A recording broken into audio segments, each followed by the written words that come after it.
Assalamualaikum dan selamat pagi. Topik perbincangan kita pada hari ini adalah mengenai tajuk 5.2 Faktor Penubuhan Persekutuan Tanah Melayu 1948. Okey, jadi PTM ini telah ditubuhkan secara rasmi pada 1 Februari 1948 setelah ditandatangani oleh Raja-Raja Melayu. Jadi kenapa British bersetuju nak menubuhkan PTM ni? Sebab 3 faktor lah ya. Yang pertama sebab orang Melayu menentang.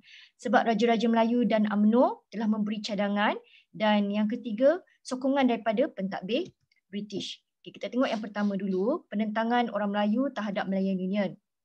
Jadi kita dah belajar sebelum ni, Malayan Union telah beri kesan yang buruk, especially kepada Raja-Raja Melayu dan orang Melayu. Sebab itulah orang Melayu tak suka kepada Malayan Union, sebab di bawah Malayan Union, Raja-Raja Melayu hilang kuasa. Kemudian tamadun Melayu akan terhakis ya, seperti bahasa Melayu, agama Islam dan sistem beraja. Ya, that's why Raja-Raja orang Melayu tak suka kepada Malayan Union. So mereka menentang. Okay, Gammons dan Williams, mereka ni ialah ahli parlimen British ya. Mereka ini telah mengadakan lawatan untuk tengok sejauh mana orang Melayu menentang Malayan Union. Okay. Jadi hasil daripada tinjauan tu mereka mendapati rata-rata orang Melayu tidak bersetuju dengan penubuhan Malayan Union. Jadi mereka telah membuat laporan lah ya dan menghantar kepada Dewan Parlimen British. Okay. Gammons kata kalau Malayan Union diteruskan maka akan berlaku huru-hara di tanah Melayu. Okay. Yang kedua, cadangan Raja-Raja Melayu dan UMNO.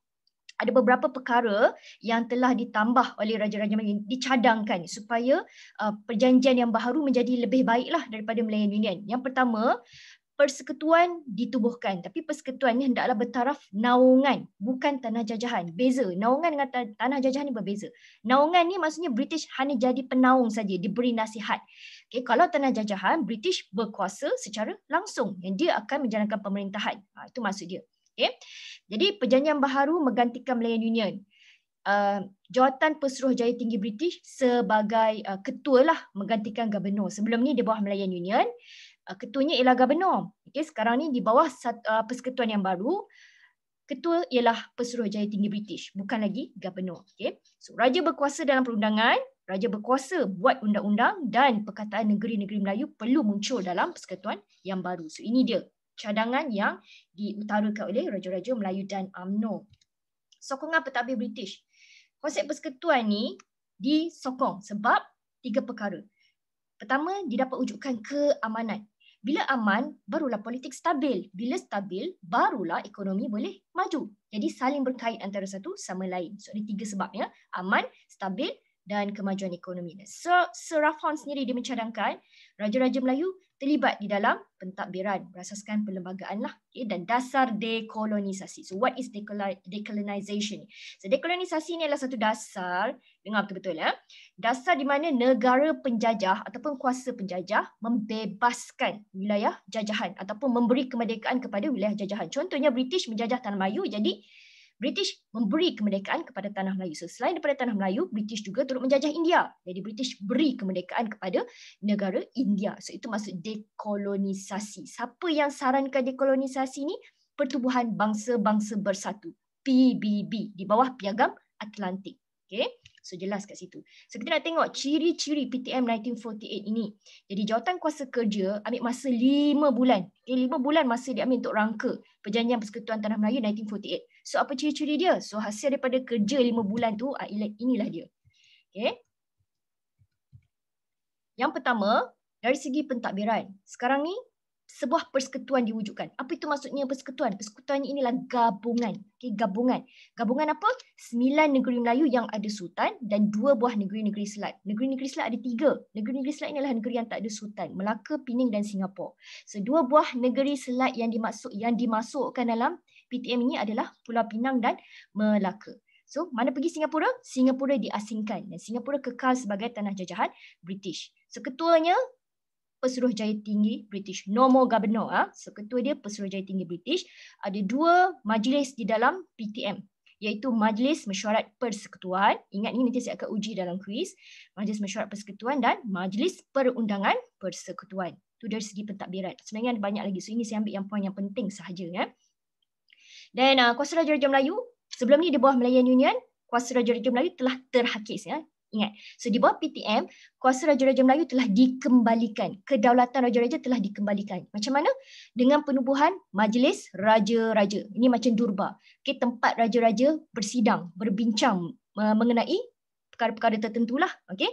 So pada peringkat negeri, Sultan bertanggungjawab mengesahkan rau undang-undang. Setiap undang-undang yang telah dibincangkan mestilah mendapat pengesahan oleh Raja-Raja Melayu lah. Okay?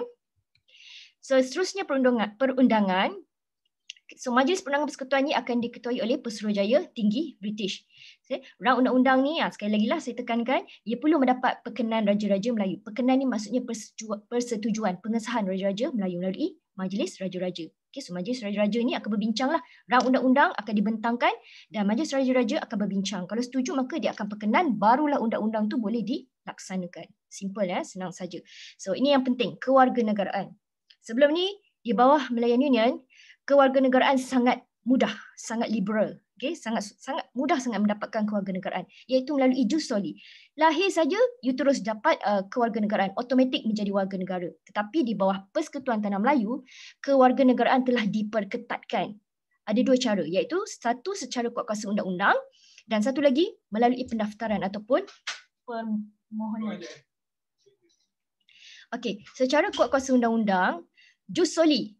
Jus soli ni lahir saja boleh terus jadi warga negara, hanya terbuka kepada rakyat raja dan rakyat British. So siapa ni rakyat raja? Rakyat raja ni ialah mereka orang Melayu, orang asli yang lahir di negeri-negeri yang ada sultan. Okey. Jus soli hanya terbuka kepada rakyat raja. Rakyat raja ni siapa? Orang Melayu dan orang asli yang lahir dekat negeri yang ada raja. Okey.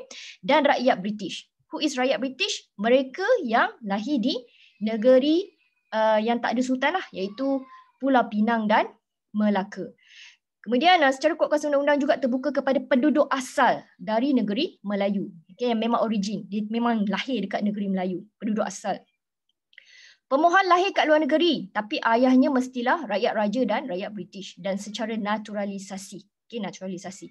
Next, secara pendaftaran ataupun permohonan, siapa yang boleh daftar mohon ni? Dia lahir dekat Persekutuan Tanah Melayu, dia telah tinggal at least 15 tahun. Mereka ni layak memohon. Okay, telah tinggal sekurang-kurangnya 15 tahun, layak memohon. Dan mereka juga perlu mempunyai tingkah laku yang baik. Okay, tidak pernah buat kesalahan jenayah. Okay. Boleh bertutur bahasa Melayu dan bahasa Inggeris dengan baik serta setuju untuk taat setia kepada Tanah Melayu. Dia sanggup melepaskan kewarganegaraan asal. Contohnya dia warga negara Cina. Tapi dia nak dapatkan kewarganegaraan Persekutuan Tanah Melayu, so dia mesti let go. Okay? Melepaskan kewarganegaraan Cina dia. Okay, maksudnya dia mesti taat setia lah hanya kepada satu negara saja, iaitu Tanah Melayu. So itu dia ciri-ciri Persekutuan Tanah Melayu 1948. So untuk hari ini itu saja. Jadi boleh try uji diri anda dengan menjawab kuis pada Google Link. Okay, Google Form. Okey, terima kasih kerana mendengar. Jumpa lagi pada minggu hadapan.